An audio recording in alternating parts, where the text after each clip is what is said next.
Alright, this is a quick print on my ENDER 3. I just wanted to go ahead and print the Dachshund dog cookie cutter, and I just wanted to show a few things about this that are notable. Is that the skirt, you can see the skirt there all the way around. That's a very good indicator that the print will actually adhere to the print surface the entire time. It doesn't look as though there will be any danger of lifting from the print surface. So there's no brim, no wrap, no messy glue stick, no reason to clean up any messy glue stick between prints. I went ahead and mirrored the original STL file, so that's why the head is on this side rather than this side. And currently the first layer is going down now. So we have the skirt, which runs all the way around. It's not part of the original print, but it gives a very good indicator of how things are going to go from then on. You can see the outline of the print. You can see the first layer is indeed the little circles there. And a little bit, little circles. You see the edge here is getting thicker. It actually runs another line on the inside and fills it in. See another circle there.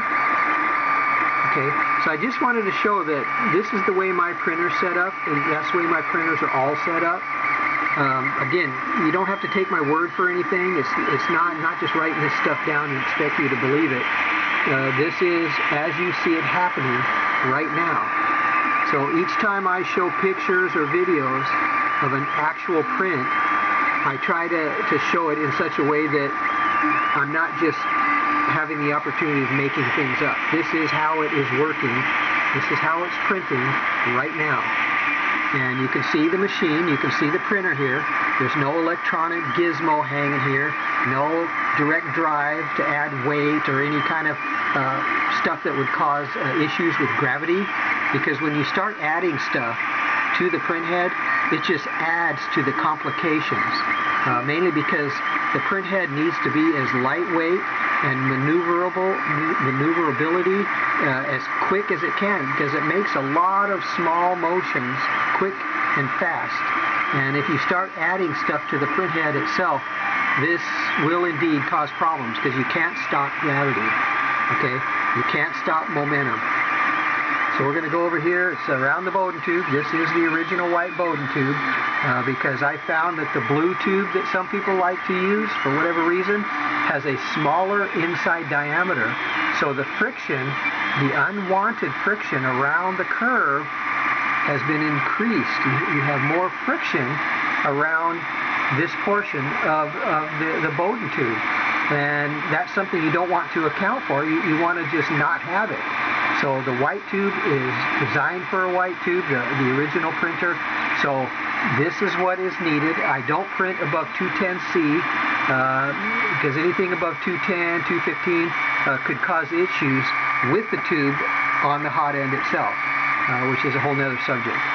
You see here, which is obvious, this is the original plastic extruder. No need to change the extruder for any aftermarket extruder. If that arm breaks, if that arm has an issue at all, ever, in its lifetime, just replace the arm. It's like $3, 5 minutes, and you're back to printing. Keep the original body, of the extruder, because that's what the printer was designed for. That's what all the settings are set up for.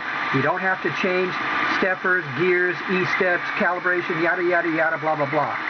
If you just keep the body, replace the arm, like in 5 minutes, $3, and you're back to printing again without all of that.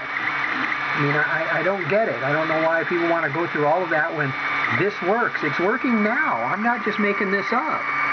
I mean, if the extruder had any kind of problems at all, don't you think that every time I use mine it would have an issue? And I've never had an issue. You know, I'm just saying what's been fact in my world of 3D printing.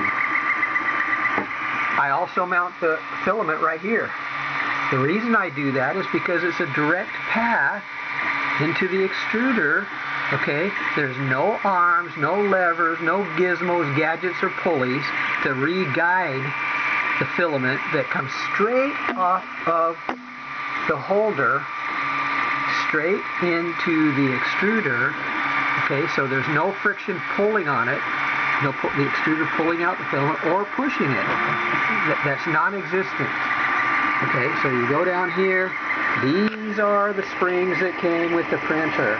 And again, people seem to have issues, so they changed to solid rubber or yellow springs or whatever hell else they're using. But these are the original springs. Again, I'm not making this stuff up. It's printing right now. Right? I'm not assisting it. I'm not touching it. I'm not doing anything. This is the printer functioning as you see it. Okay? Another very important thing about this is I'm not heating the bed. Okay? So I don't have to worry about, you know, heating it or cooling it. I don't have to worry about warping or anything that's associated with heating the bed. They say it's heated because they want to improve on adhesion. No big deal for me. As you can see there, 0 is the set point for the bed, 210 is the nozzle. This is the way I print. This is the way I always print. So I tend to use what always works for me. You know, why wouldn't I? Why reinvent the wheel, as they say? So I'm going to go ahead and let this print continue on. It's probably at least a couple hours or so. Yeah, give or take.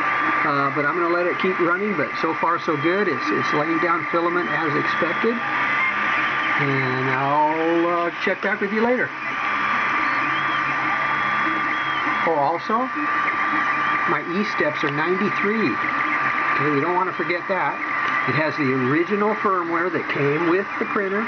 Has the original hot end, as you can see, original nozzle. It's brass nozzle. Again, you know, I shake my head when it has to be changed, but so far it doesn't. It hasn't, and none of my printers. I have 4 Ender 3s. I've been printing a very long time. Well over 3,000 STL files printed. I can prove it. I have pictures, all right?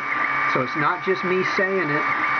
I have physical pictures, video of proof of this is the way the printer works. And all of the prints it has produced.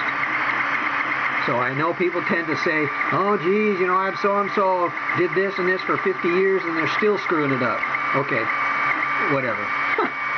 All right. So, happy printing.